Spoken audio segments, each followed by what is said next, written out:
boa noite para vocês. Bom dia para quem vai ver esse filme, esse vídeo mais para frente. Boa tarde. Quem está falando aqui é o Silvio Tommaso D'Onofrio. Estou representando um grupo de pesquisas chamado Regionem, Regional Estudos Multidisciplinares. É um grupo de pesquisas que surgiu lá em 2019, credenciado no Diretório de Grupos de Pesquisas do CNPq brasileiro, né, do Ministério da Educação e da Cultura do Brasil. E nosso grupo de pesquisas tem feito esses encontros de entrevistas, e hoje o nosso entrevistado, para nossa grande satisfação, é o Luiz Guilherme Etienne Arregui. A gente resolveu se encontrar aqui para falar um pouco a respeito dos 150 anos do Amadeu de Queiroz. Amadeu de Queiroz é um escritor importante para a história da literatura brasileira, apesar de super pouco conhecido. E então a gente resolveu também fazer esse encontro também para isso, para tentar valorizar um pouco, retomar um pouco quem que é essa figura importante, por que que a obra é importante, por que que esses 150 anos do Amadeu de Queiroz merecem esse encontro, essa reflexão. Então, deixa eu fazer uma rápida apresentaçãozinha do Amadeu, muito rápido mesmo, é só para falar o básico do Amadeu de Queiroz. Ele nasceu então em 1873, na cidade de Pouso Alegre, Minas Gerais, e faleceu em 1955. Ele ocupou a cadeira número 5 da Academia Paulista de Letras, apesar de não ter feito estudos regulares. Era um autodidata que aprendeu a ler e escrever com um avô paterno, Policarpo Teixeira de Almeida Queiroz, que era sobrinho do escritor português Eça de Queiroz. Sim, o Queiroz vem lá do Eça de Queiroz. Antes de se transferir para São Paulo, o Amadeu de Queiroz atua como vereador e juiz em Pouso Alegre. E tendo se aproximado das lides, né, farmacêuticas, dentro da farmácia Queiroz, de propriedade do pai dele, ele logo passa a dirigir também essa farmácia, e como um farmacêutico prático, né, como se chamavam os carimbambas, né, aquele farmacêutico prático. Ao mesmo tempo, já nesse momento, ainda em Pouso Alegre, o Amadeu de Queiroz dirige o jornal Cidade de Pouso Alegre e funda o jornal O Pouso Alegre. Depois, já residindo em São Paulo, desde 1916, ele tem a sua própria farmácia Queiroz, lá no centro de São Paulo, na Avenida Vergueiro 237. Na década de 1920, Amadeu é citado em jornais como membro efetivo e participante do Instituto Histórico e Geográfico de São Paulo, ao lado de pessoas como Afonso de Freitas, Alcântara Machado, Américo Brasiliense, Paulo Setúbal, Plínio Airosa. Amadeu de Queiroz publica o seu primeiro livro em 1927, e ele também considera que esse é o momento que se inicia uma roda literária lá, que ele é mais ou menos um líder ali no centro de São Paulo, mas eu vou voltar a isso mais para frente um pouquinho. Uma das características fundamentais da obra do Amadeu de Queiroz é a exposição do conflito da natureza versus civilização, digamos assim. É o homem, ou o homem que está próximo da natureza e está em harmonia, ou então ele está longe, distante disso, e ele se torna uma pessoa, digamos, complicada ou problemática. Seus contos e romances apresentam também tonalidades românticas e um pouco modernas, regionalistas, também com um certo humor, que tem a obra dele, é marcada também com um certo humor. Eu estou falando demais, vou passar para o Luiz. Luiz Arregui, boa tarde, boa noite, muito obrigado por sua presença. Sobrinho neto do Amadeu de Queiroz, diretamente de Pouso Alegre, muito obrigado pelo seu tempo, a palavra está com você. Prazer muito grande participar aqui desse programa. Lembrar do tio Amadeu, que é uma figura muito expressiva da nossa família, né? Todo mundo lembra dele com muito carinho. Todo mundo, eu digo, as minhas tias que ainda estão vivas, né? Porque o ramo da família Queiroz que eu pertenço ele se transferiu de Pouso Alegre para Ouro Fino, aqui do lado. E, então eu tenho a tia Marta e a tia Lúcia, que conviveram com ele quando ela era bem jovem, né? Elas lembram que ele vinha visitar aqui em Ouro Fino, e a visita do tio Amadeu era motivo de muita festa, ele era uma pessoa muito sociável, muito alegre. Então todo mundo lembra pessoalmente com muito carinho. Agora, do ponto de vista literário, a gente não tem muito contato, porque ele era mais um tio, sabe? E as obras dele ficaram de difícil acesso, né? Eu fui tentar localizar algumas obras dele na internet, nesses sites que vendem livros, né? Esses sebos que vendem livros. E os certos livros deles são objeto de leilão, entendeu? Eu acho que até vai um preço mais elevado, porque são coisas muito raras, que não mereceu uma edição que justificasse, né? Ele tem uma obra que merece uma coleção dos livros dele publicados, né?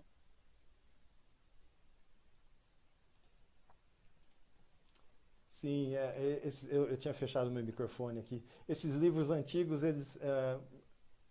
ainda que não sejam tão antigos, né, pensando em 1940, 1950, primeiro que eles têm especialmente qualidade de papel muito complicada, muito difícil, é um papel que se deteriora muito, e esses livros acabam ficando raros, né? Livros que às vezes não têm tiragem grande, mesmo alguns livros que têm tiragem muito grande, dos anos 40, é mais fácil você encontrar às vezes um livro de 1890, um livro português, por exemplo, um livro impresso em Porto ou em Lisboa, do que um livro de São Paulo de 1940. O papel é bem ruim, porque é o papel da guerra, né, que se diz que era um papel muito, quase um papel jornal, assim, ele se quebra. E aí o livro fica raro, os livros se quebram, acabam, né? O livro acaba. E aí fica raro, fica Hum. difícil. Seria interessante ter republicações, né? Isso é uma Isso. coisa muito cruel do mercado, né? O mercado está sempre em busca de novidades, né? Então as coisas antigas já são antigas e vai sempre buscando coisas novas. Parece que não se tem o cuidado de manter também as obras boas ou importantes, ou também, ou talvez até pouco lidas, né? Pouco lidas. Por exemplo, no texto de convite que eu mandei para esse encontro aqui, eu dizia que o João Guimarães Rosa, em algum momento ele disse que o romance João, do Amadeu de Queiroz, é um dos principais romances da literatura brasileira. Imagine quem está dizendo isso, né? O João Guimarães Rosa. E a gente sabe, então, por algumas passagens, que tanto Guimarães Rosa, quer dizer, isso não é explícito, né? Mas a gente vê que, até pela precedência no tempo, né? A gente vê que o Guimarães Rosa possivelmente, é, não que copiou, mas usou também, leu Amadeu de Queiroz, foi uma das influências, né?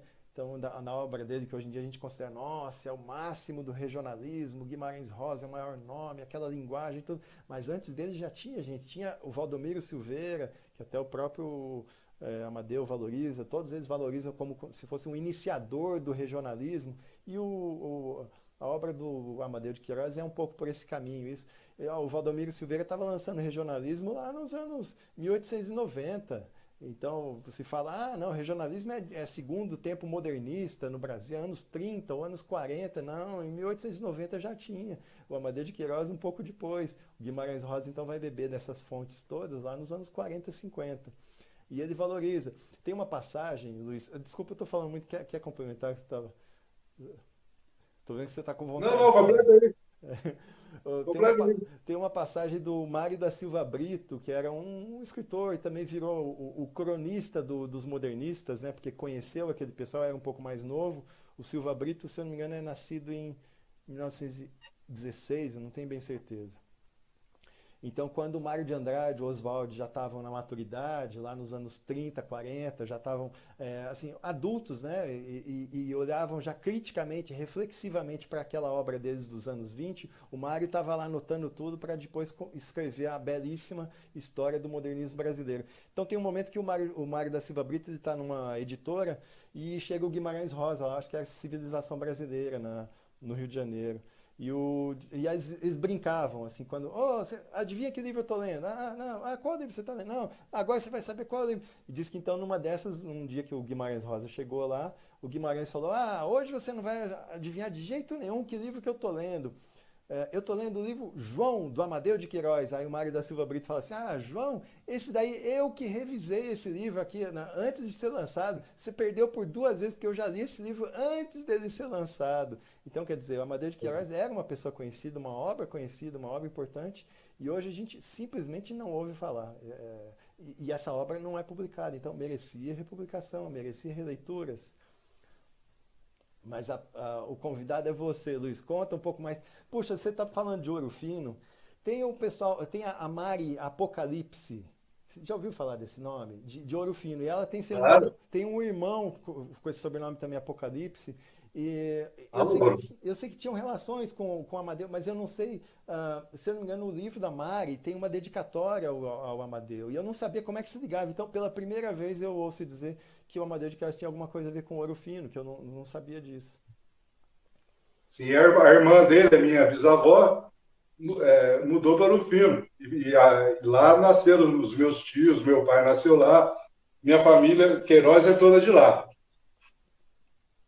Eu vejo você falando que o reconhecimento do Amadeu de Queiroz, eu fico contente e reconfortado que ele teve reconhecimento em vida, né? Ele foi muito aclamado na época dele, e como você mesmo salientou na sua dissertação, lá, na sua tese lá sobre a roda do Baruel, né?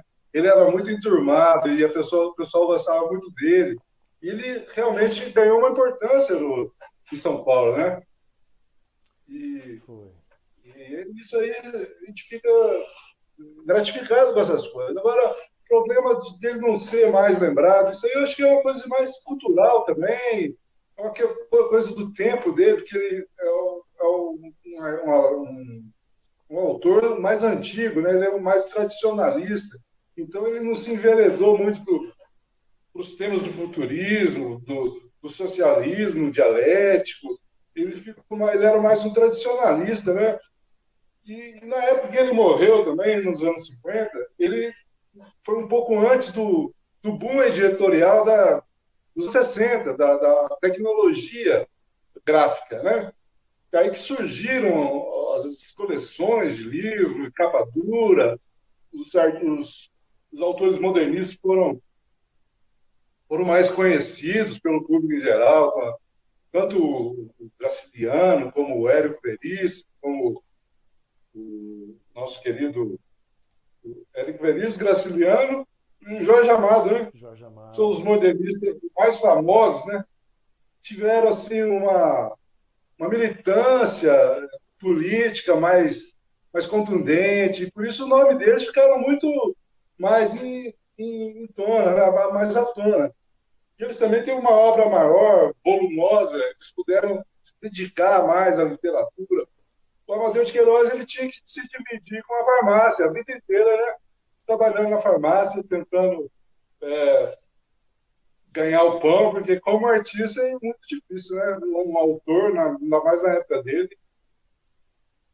Então, eu acho que tem vários detalhes, assim, questão da época, questão do estilo, que fizeram que ele ficasse um pouco esquecido nas prateleiras, assim. Mas, por outro lado, a gente está vendo uma recuperação da memória dele, através de vários trabalhos, né?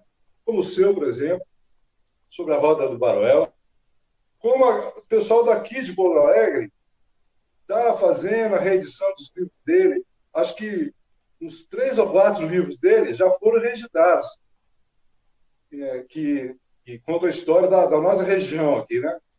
Existe um projeto para reeditar mais outros títulos, sabe? Então, eu acho até que era mais não digo uma obrigação, mas uma questão de honra para o município de São Paulo, ou até mesmo para o Estado, né? Fazer uma recuperação desse personagem, né? Que é uma personagem da história, né? Mais do que um autor, ele é um personagem histórico, né? Eu acho que isso diferencia ele dos demais autores. porque ele tem um caráter antropológico, político também, embora ele fosse apolítico, ele tem uma participação política, especialmente aqui em Pouso Alegre. Eu acho que foi aqui em Pouso Alegre que ele desencantou com a política. Então ele sublimou, ele estava por cima dessas questões da política, né?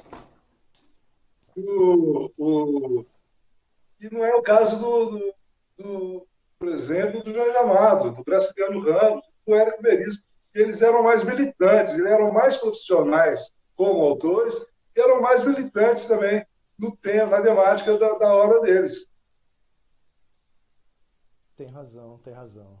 É o Amadeu de Queiroz, eu tenho a impressão que devia ser uma pessoa, um interiorano no bom sentido da palavra, assim, no bom sentido do termo, uma pessoa muito ligada às raízes daquela vida da fazenda, da terra, e de uma vida simples, uma vida humilde. E parece que isso se refletiu muito na obra dele. A obra dele é muito marcada. O Antônio Cândido tem uma crítica importante a respeito do Amadeu de Queiroz.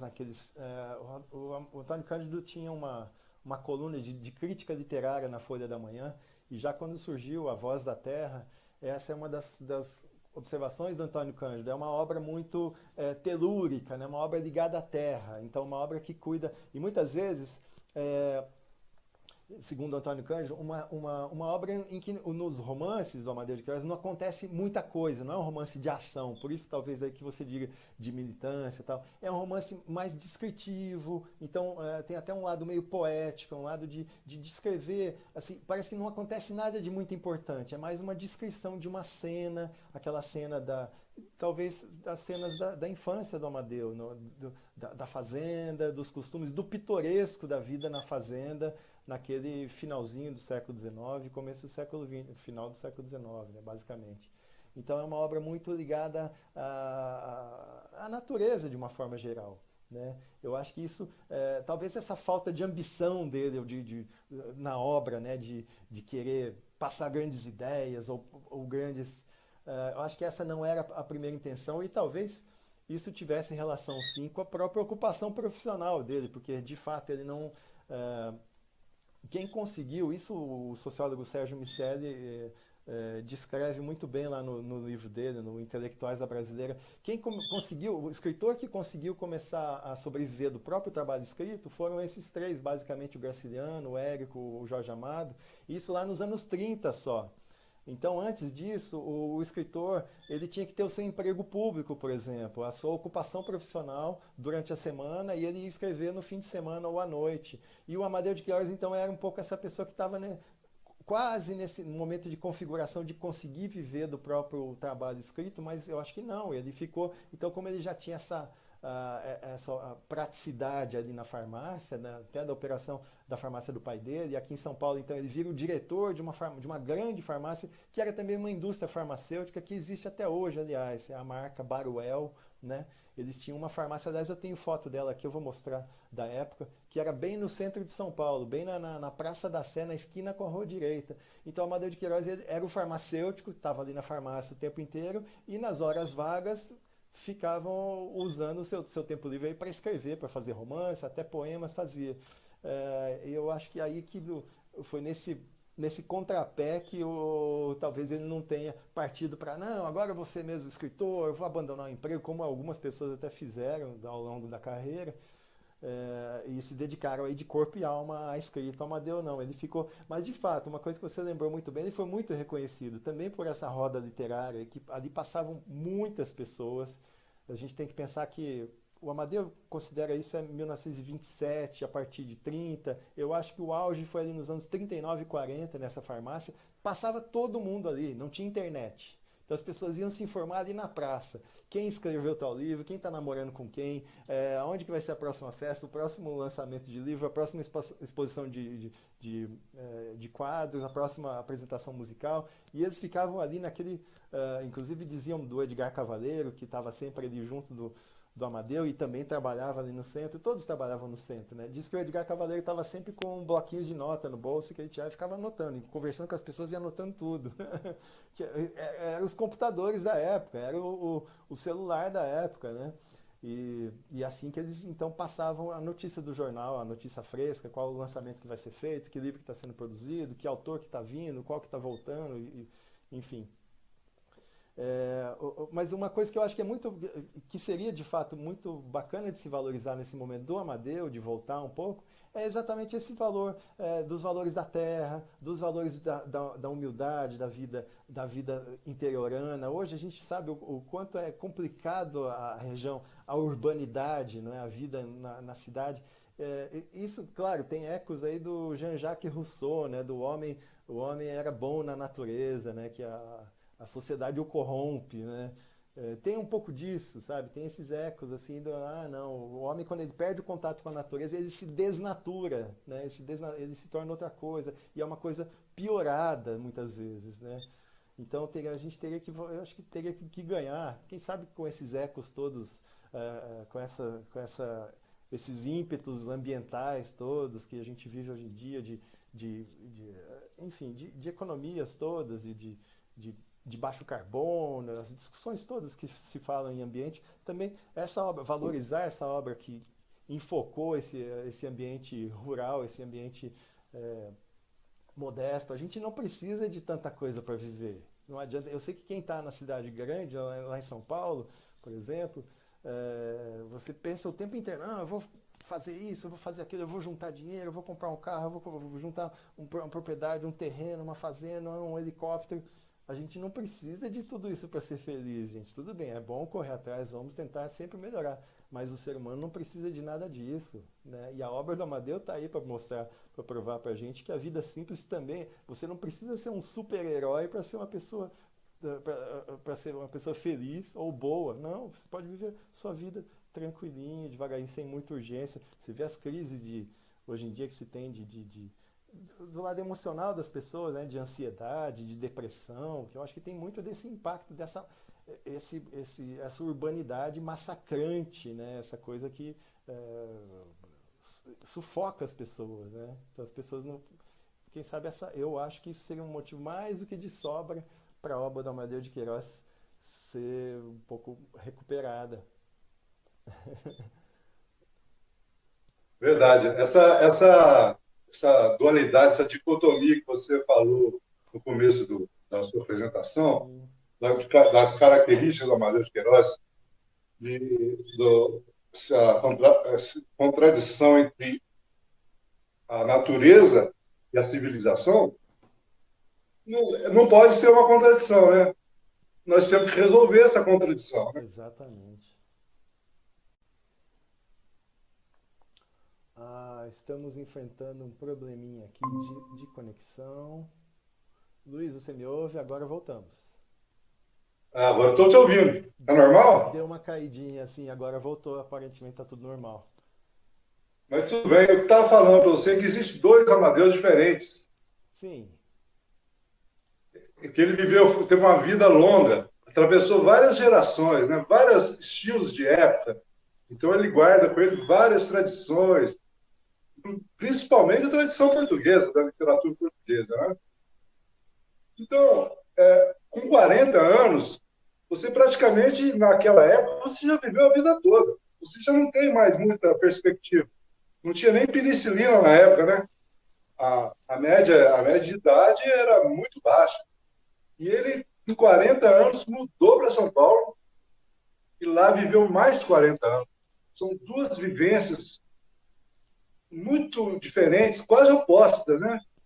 E uma muito relacionada com a outra, porque lá em São Paulo ele contou as histórias aqui de Porto Alegre. E aqui, para ele poder contar essas histórias, ele tinha que estar lá em São Paulo. Então existe uma inter-relação dessas duas figuras diferentes, né? Essas figuras contraditórias, né? Uma coisa que é igual tanto no Amadeu porto-alegrense como no Amadeu paulistano é que ele tinha uma igreja no pé da matriz e onde se unia muitos literatos, né? a farmácia. Aqui é A farmácia. a farmácia, né?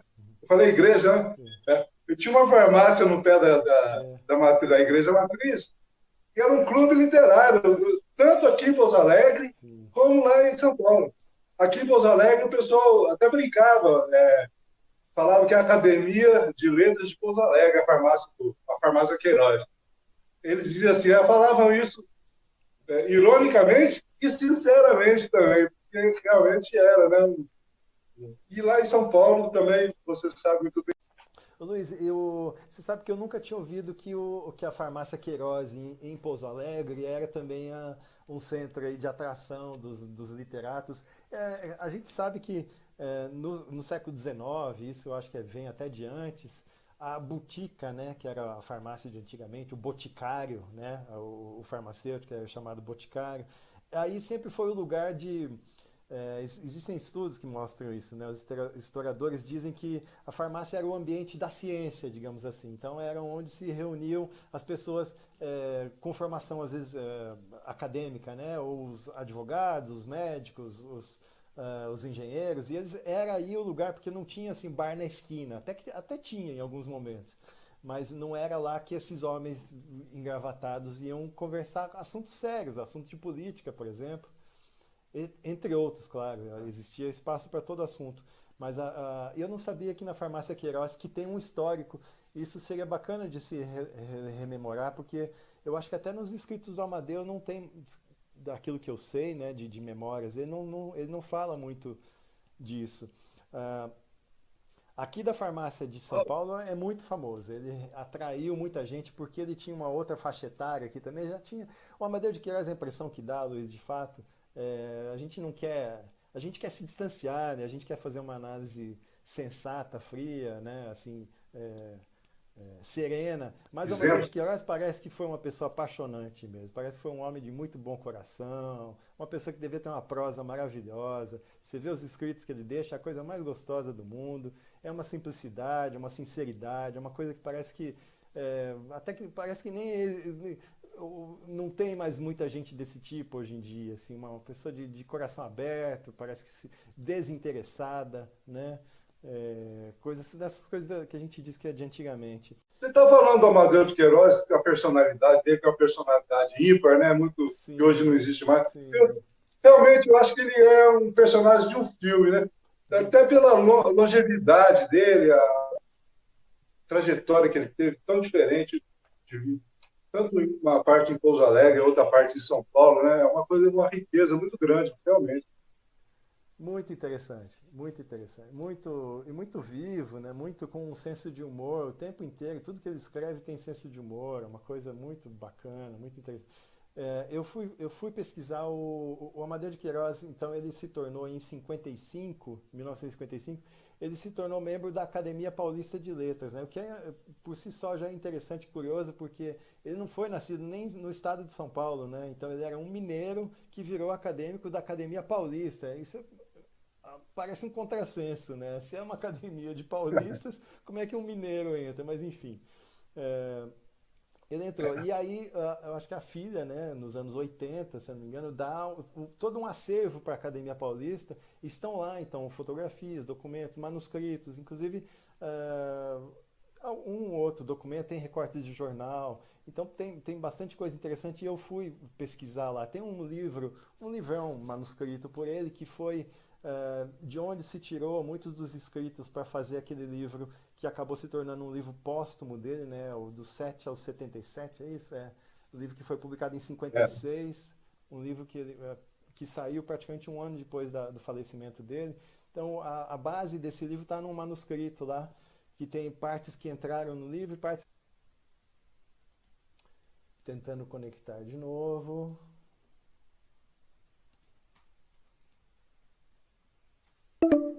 Luiz, voltamos.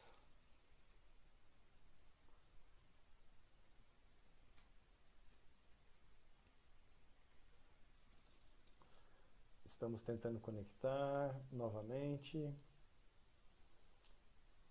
E aí? Bem complicado hoje, hein? Que pena. Oxa. Mas estamos andando. Luiz, você tem uma coisa agora? Quer falar? Eu queria mostrar algumas coisas que eu tenho aqui, sabia? Você quer falar alguma coisa? Não, quero falar só uma coisa, Sim. que a indústria farmacêutica, que patrocina o futebol, poderia patrocinar também a literatura, né? Aí, nesse caso, o Amadeu de Queiroz teria um espaço para ter sua obra publicada, republicada. Fica a sugestão aí para Indústrias Baruel. Se eu não me engano, estão lá, lá em Guarulhos. Você sabe que muito tempo atrás eu entrei em contato com eles. A sua imagem ficou virada, viu, Luiz? Se você, isso, obrigado. Deixa eu tentar aqui. Eu entrei em contato com a indústria até para saber se tinha algum arquivo, né, se tinha alguma foto, documento, e não tive muito sucesso, não. Assim, não. O triste dessa coisa do capitalismo, né? Que é uma coisa que assim, tudo é feito visando dinheiro, né, Luiz? Isso é uma tristeza, porque então a indústria vai pensar assim, legal, Amadeu de Queiroz, a drogaria Baruel, legal, vamos lançar um livro. Mas antes de tudo eles vão pensar, quanto que isso vai nos dar de dinheiro, de lucro? Porque senão ninguém se mexe hoje em dia se não for pensando em dinheiro, né? Seria preciso mudar esse raciocínio, né? Cultura não é dinheiro assim imediato, não é dinheiro no bolso, preto no branco, é outra coisa que se cria, né? É capacitação de pessoas, é expansão de horizontes, né? É criatividade, isso é cultura, não é necessariamente dinheiro no bolso, né? Mas isso não passa a mão não passa na cabeça do burocrata que está lá na salinha refrigerada. Ele quer saber, ele quer fechar as contas para mostrar para o patrão dele que o emprego dele vale a pena. Enfim, somos reféns. Mas essas coisas vão mudando aos poucos. A gente está aqui, inclusive, promovendo isso. Deixa eu mostrar umas coisinhas aqui, rapidinho. Eu tenho muita coisa, mas eu vou mostrar poucas coisas, só para a gente ter um... Eu estou com medo de cair a conexão aqui, não dá tempo mais de mostrar. Quer ver? Em 39 ele tem 60 anos de idade e os moços ali na farmácia Baruel, no centro de São Paulo, tinham seus 25. Então é essa pessoa que a gente está falando. O Amadeu, então, ele escreve um livrinho lá, o que eu estava dizendo, um manuscrito, ele diz assim, se no futuro alguma pessoa, como é que ele diz? Como se fosse assim, viciada em papel velho, vai ficar fuçando, que não tem coisa melhor para fazer, vai ficar fuçando aqui nos meus guardados, vai descobrir que existiu. Então ele estava falando comigo, né? Era exatamente eu que ele estava falando naquele momento. E aí ele continua com esses escritos aqui, ó. Falou, não, foi interessante eu ver, quando eu enxerguei, eu li esse textinho dele, eu falei, puxa, ele estava escrevendo para mim, né, lá nos anos, meu Deus, eu perdi o trechinho aqui, ele estava falando de mim. Vai que algum momento apareça um viciado em livros antigos, em papel velho, que não tenha muito o que fazer, ele vai perceber que tinha uma farmácia no centro de São Paulo, e aí ele começa a contar exatamente esse trechinho aqui que eu queria ler. Falou-se muito. Deixa eu ver se está tudo ok aqui com a nossa conexão. Aparentemente está tudo ok. Falou-se muito e também alguma coisa se escreveu. Aqui é o próprio Amadeu de Queiroz escrevendo num manuscrito que está lá na Academia Paulista de Letras. É um manuscrito inédito que inclusive tem nome. Chama-se Maniquera. Ele dá esse nome de Maniquera, que mania ou maniquera é a mandioca brava, né? A mandioca venenosa. Esse é o nome que ele dá para esse livro manuscrito, onde praticamente está todo inédito, da onde ele tirou alguns trechos para compor, da onde foram tirados trechos para compor aquela obra póstuma do Amadeu, que é o livro do 7 ao 77. Falou-se muito e também alguma coisa se escreveu a respeito da roda literária que frequentava a Casa Baruel. A Casa Baruel, entre os anos 35 e 40. Penso que essa roda começou a existir em 1927, quando publiquei meu primeiro livro e eu assinava cautamente como A. de Queiroz, temendo ser conhecido e denunciado como literato, espécie mal vista e indesejável entre os filisteus da dinheirama. Nesse tempo a roda era pequenininha, uns 2 ou 3 escritores e alguns amigos inocentes que não desconfiavam de nada, como o Fontoura, né, que é o Cândido Fontoura, que um dia apareceu com o meu romance debaixo do braço e me disse no correr da prosa: você relata muito bem os seus casos, tem verve para fazer contos, por que não experimenta escrever? Quer dizer, nesse momento o Cândido o Cândido Fontoura estava com o livro do Amadeu de Queiroz na mão, só que estava escrito A de Queiroz e ele não percebeu que era o Amadeu de Queiroz, que ele estava falando com o próprio autor. Aí ele vai falar com o farmacêutico, pô, ô Amadeu, você que faz tão bem seus casos, seus contos, por que você não experimenta escrever? Ele estava segurando um livro do Amadeu de Queiroz, então, por isso que o Amadeu falei, tinha alguns amigos inocentes que não desconfiavam de nada. Se o Fontoura, que sempre lia alguma coisa, desencaminhado pelo Lobato, não desconfiava de nada, quanto mais os filisteus. Eu vivia, pois, impune e a rodinha começou a crescer quando se publicou a Feira Literária e cresceu ao máximo com o sucesso de A Voz da Terra. A Feira Literária foi uma revista que surgiu em São Paulo. O Amadeu, inclusive, era um dos diretores, dos organizadores, escreveu muito texto lá. Inclusive, tem foto aqui, quer ver, de texto dele escrito como A de Queiroz. Ele assina como A de Queiroz. Seus romances podem ser considerados essencialmente regionalistas. Preocupa o autor, antes de mais nada, retratar o vínculo humano com o seu local de origem, sua cidade natal, sua região original, o seio materno, enfim, vínculo sem o qual o homem torna-se uma pessoa angustiada e sem horizontes.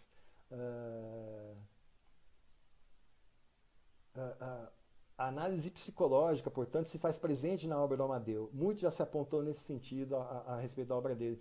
Ele mesmo expressa isso numa entrevista, de que a obra dele não é uma obra de ação, não há acontecimentos sensacionais nem na vida dos personagens, é uma obra essencialmente de contemplação e reflexão. A respeito dessa característica, o crítico historiador, o Mário da Silva Brito, que eu já falei algumas vezes, falando a respeito de um dos romances do Amadeu, diz que é um romance propositalmente composto dentro da chatice, do simples, do humilde. Uma linguagem, segundo Silveira Bueno, claríssima, simples, cuidadíssima, com uma rara maestria e parcimônia, com uma certa leveza clássica. Segundo Antônio Cândido, são construções quase audaciosas nessa tentativa de manter quanto possível uma lição castiça dentro de uma concepção liberta. Enfim, falei muito, Luiz, peço desculpas, é que realmente tem muita coisa. Eu queria só lembrar também, para quem quiser conhecer um pouco mais do Amadeu de Queiroz, está disponível online, é só procurar um pouquinho. Em 1983, é isso? Exatamente, no centenário do nascimento do Amadeu de Queiroz, o caderno literário do jornal Minas Gerais, tinha um jornal, como aqui em São Paulo tem o Estado de São Paulo, lá tinha o Minas Gerais. E o jornal tinha um caderno literário, cultural, artístico, de domingo, e tem então uma homenagem específica, um de 83, acho que é de março, se não me engano, tem um caderno específico sobre Amadeu de Queiroz, com várias páginas, umas 20 páginas, com um monte de texto interessante, de gente que conheceu, de gente que conviveu com Amadeu de Queiroz. É um caderno bonitíssimo, lindíssimo, muito instrutivo sobre a pessoa, sobre a história, sobre a obra dele. Eu recomendo que vejam, é bem fácil de achar na internet, se não me engano está no site da Biblioteca Nacional do Rio de Janeiro, para quem tiver mais interesse. Luiz, infelizmente o nosso tempo já está acabando, eu te pediria então essas considerações finais, mas claro, também sem pressa, pode falar à vontade, mas é que eu acho que eu tomei muito desse último tempo. Tem muita coisa para mostrar, é uma vida, uma obra maravilhosa que a gente podia ficar falando aqui um dia inteiro. Com você, Luiz. Foi um prazer participar aqui, ouvir essas histórias do Tio Amadeu, é sempre muito, muito gratificante, muito legal ver que ele foi uma pessoa importante, e tanto aqui em Pouso Alegre como em São Paulo, ele teve uma vivência marcante, né, que merece, como a gente disse, até um filme, né? E, e agora, lá na questão da literatura dele, eu acho que ele atingiu o modernismo em dois aspectos. Primeiro, no neonaturalismo, ele não foi um neorrealista propriamente, mas ele foi um neorrealista, é uma das etapas da transição do modernismo. Porque em Portugal não teve o pré-modernismo, né? Lá em Portugal já entra no modernismo direto. Então, o Amadeu de Queiroz tem essa característica tanto modernista como pré-modernista, por causa da longevidade dele. E no campo modernista, ele atingiu vamos dizer assim, o estilo neonaturalista. que é diferente do neorrealista. O neorrealista é aqueles que a gente falou, o Jorge Amado, o Graciliano, né, o Érico Veríssimo. Mas o neorrealista ele já é uma coisa mais sem ação, mais descritiva, mais regionalista mesmo. E outro ponto muito importante, que você poderia analisar também, é a inserção do Amadeu no estilo do existencialismo, que é, um, que é uma marca do modernismo já na terceira etapa, né? Então ele era um precursor também, né, nessa área do existencialismo, porque se for ver, tem muita descrição, fala muito de angústia, fala de morte, tem esse aspecto psicológico, né? Essa introspecção dele. Então, o Amadeu de Queiroz tanto é pré-modernista como é modernista. Hoje em dia, falar que o autor é modernista não quer dizer muita coisa, né? Porque depois de tanto tempo, acho que as categorias literárias elas têm que ser reatualizadas para o século XXI. Porque a gente está preso às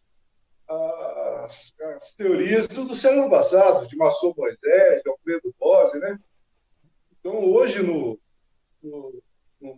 século XXI, o modernismo adquiriu novas formas. Ele foi decupado, né? Ele foi fragmentado em vários estilos. Então, falar que é modernista não quer dizer muita coisa. Ele já tem parte de uma nova classificação que divide o modernismo em vários estilos, né? Tanto o pré-modernismo, para começar, né? Depois o neonaturalismo, o neorrealismo, o existencialismo. Hoje em dia ele fala muito no hedonismo, fala-se na literatura marginal, né? Eu não acho que isso seja pós-modernismo, porque aí fica muito fácil você classificar de pré-modernismo e pós. Aí não quer dizer nada, é só uma classificação temporal, né? A gente tem que ir mais a fundo para decifrar os vários estilos, vários gêneros que o modernismo abraçou, embarcou durante os últimos 100 anos, né? Luiz, eu agradeço. Suas observações foram muito pertinentes. Você tem toda a razão. E eu penso exatamente da forma como você pensa. Parece que essa necessidade classificatória, né, de um escritor é desse estilo, outro é desse estilo, é uma forma de simplificar que talvez tenha até o seu benefício, né, de promover aos não iniciados, né, uma entrada ao mundo literário. Esse escritor se localiza mais para cá, mas na verdade é uma generalização, e torna as coisas mal feitas, né, é uma distinção que às vezes não existe, é falsa, né. Eu tenho a impressão que realmente eu acho que essa é uma das coisas positivas do século XXI, que a gente está finalmente, aparentemente, pelo menos as pessoas que talvez tenham mais facilidade com a leitura, as pessoas estão percebendo que existem coisas simultâneas acontecendo, e o mundo moderno, o mundo contemporâneo é cheio disso. Nós próprios, tem gente que dirige usando o telefone celular, que é uma barbaridade, mas as pessoas são, pela quantidade de pessoas que a gente vê fazendo isso o tempo inteiro, dá a impressão que elas realmente acreditam que elas são multitarefas, né? Elas estão falando, mandando mensagem, ouvindo rádio, fazendo sinal para o ônibus e dirigindo, né? E também na vida cultural, a gente percebe que tem coisas simultâneas acontecendo. Isso já acontecia. A pessoa estava lá no começo do século XX, como o próprio Amadeu, já tinha a obra dele já tinha características que foram desenvolvidas só nos anos 40 e 50. Então tinham coisas que estavam acontecendo. Não é que assim, ele é regionalista, então põe nessa caixinha. Toda tentativa de classificação é uma simplificação e daí um exagero, né? Um barbarismo, no fim das contas, né? Uma barbaridade que se faz. Eu acho que, então, só complementando, o século XXI talvez nos ajude a isso, a tentar compreender mais coisas simultâneas, mais coisas, ver mais diversidade, ver mais por outros prismas, a multiplicidade dos fenômenos que acontecem ao mesmo tempo, né? Perdão. Uma coisa que eu queria frisar é que aqui em Pouso Alegre a prefeitura teve a iniciativa, através da Secretaria de Educação, de criar a semana de incentivo à leitura em homenagem a Amadeu de Queiroz. É a Semana Amadeu de Queiroz. E na última semana de março, as escolas do ensino fundamental e médio aqui de Pouso Alegre têm esse evento, que é para estímulo à leitura, né? Que é uma coisa muito importante, que é uma coisa que realmente você vai estudar o Amadeu de Queiroz, você vai entrar no mundo da literatura, né? No vasto mundo da literatura. Porque a gente parece que cada livro do Amadeu é um estilo diferente. Por isso que é tão difícil classificar. Tem um que é regionalista, tem até um romance urbano, né, que ele escreveu, chama O Quarteirão do Meio, né? E ele tentava realmente passar por todos esses estilos. Ele tentou escrever, para não ficar também caracterizado só um estilo, né? Ele escreveu outras coisas, escreveu romance histórico sobre a época do ouro aqui em Pouso Alegre, na região sul de Minas, né? E esse romance João, que você falou, que é pouco conhecido, que recebeu esse elogio do Guimarães Rosa, é uma coisa assim, inacreditável, né? Um elogio tão meritório, né? Então é isso. Aqui no sul de Minas, tanto a prefeitura de Pouso Alegre como a prefeitura de Silvianópolis está empenhando em reeditar alguns livros, especialmente o material historiográfico dele a respeito da cidade de Pouso Alegre, que é muito importante, né? Então é isso. Queria deixar registrado isso aí, que nós aqui do sul de Minas estamos segurando, tentando levantar essa bandeira aí. A gente espera que o povo de São Paulo também acorde, né? E leve a memória do Amadeu de Queiroz adiante. Luiz Guilherme Etienne Arregui, uma satisfação. Desculpa que eu não te apresentei de forma adequada no começo. 57 anos, natural de Pouso Alegre, jornalista, graduado em Direito, editor, ensaísta, pesquisador em Ciências Políticas e Sociais, crítico de música e cronista esportivo. Luiz Guilherme Arregui, muito obrigado. Sobrinho e neto do Amadeu de Queiroz, que agora em 2023 completa 150 anos de nascimento. Autor e obra que merecem muito serem revividos, redescobertos, reincentivados. Parabéns pelo trabalho de você aí em Pouso Alegre. Parabéns para a Prefeitura de Pouso Alegre por esses eventos, para a Câmara Municipal, né, se não me engano, é quem é responsável pelo Museu Municipal, Tuane de Toledo, que tem acervo do Amadeu de Queiroz lá. Cada vez mais, que isso venha cada vez mais, se multipliquem esses esforços. Vamos tentar cada vez mais desenvolver a cultura, que é o que mais a gente precisa, né, nesse país, educação, cultura, cada vez mais, sempre mais. Luiz, obrigado pela presença e pelo seu tempo. Parabéns pelas colocações também, foi muito feliz, foi muito bacana a entrevista. Muito obrigado. Parabéns. Eu que agradeço, Silvio. Então, aí as ordens, quando quiser mais discutir a literatura do Amadeu, a gente está à sua disposição. Deus e Pai. Obrigado, um abraço.